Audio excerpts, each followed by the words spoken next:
নমস্কার, আমোদরিয়া নিউজে আপনাদের সকলকে স্বাগত। আমি আবৃত্তি হাজির হয়েছি বেশ কিছু গুরুত্বপূর্ণ খবর নিয়ে। কেরালায় দলিত খেলোয়াড়কে যৌন নির্যাতনের ঘটনায় ধৃত বেড়ে 27।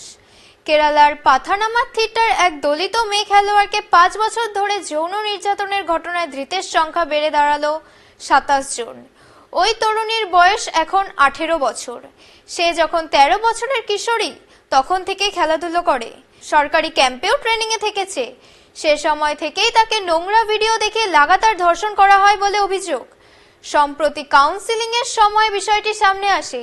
পুলিশ মামলা রুজু করে একাধিক কোচ সহ 17 জনকে ধরে পরে আরও 10 জনকে গ্রেপ্তার করা হয়েছে। মোট 64 জন অভিযুক্ত। আসছি পরবর্তী খবরে। 100 ফুট গভীর খাদে বাস, নিহত অন্তত 5। উত্তরাখণ্ডের পৌরি জেলা শ্রীনগর এলাকার একটি বাস 100 ফুট গভীর খাদে পড়ে 5 জনের মৃত্যু হয়েছে, 17 জন আহত হয়েছেন। রবিবার সকালে বাসটি পৌরি জেলা সদর থেকে দাহালছড়ি যাচ্ছিল। আহতদের হাসপাতালে চিকিৎসা চলছে। আসছি পরবর্তী খবরে। বাংলাদেশের উপরাষ্ট্রদূতকে তলব সাউথ ব্লকের। বাংলাদেশে ভারতের রাষ্ট্রদূতকে তলব করার 24 ঘন্টার মধ্যেই নয়াদিল্লিতে ভারতে বাংলাদেশের উপরাষ্ট্রদূত নুরুল ইসলামকে ডেকে পাঠিয়েছে ভারতের বিদেশ মন্ত্রক। সোমবার দুপুরে তাকে দিল্লিতে সাউথ ব্লকে দেখা যায়।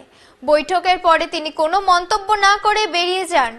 সরকারি একটি সূত্র দাবি করেছে, ভারত বাংলাদেশ সীমান্তে কাঁটাতারের বেড়া দেওয়া নিয়ে যে উত্তপ্ত পরিস্থিতি তৈরি হয়েছে, সেজন্যই বাংলাদেশের উপরাষ্ট্রদূতকে তলব করা হয়েছিল। এই মুহূর্তের শেষ খবর।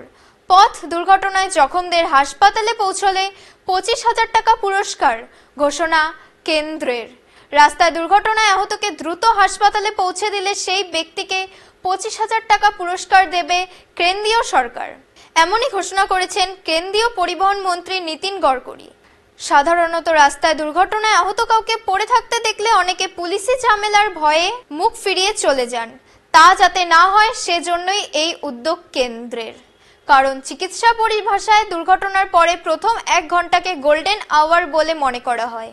ওই সময়ের মধ্যে আহতকে হাসপাতালে পৌঁছে চিকিৎসা শুরু হলে বাঁচার সম্ভাবনা অনেকটা বেড়ে যায়।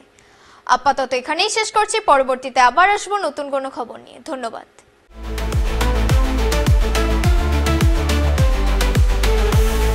Amudoria News, Voice of the Marginal.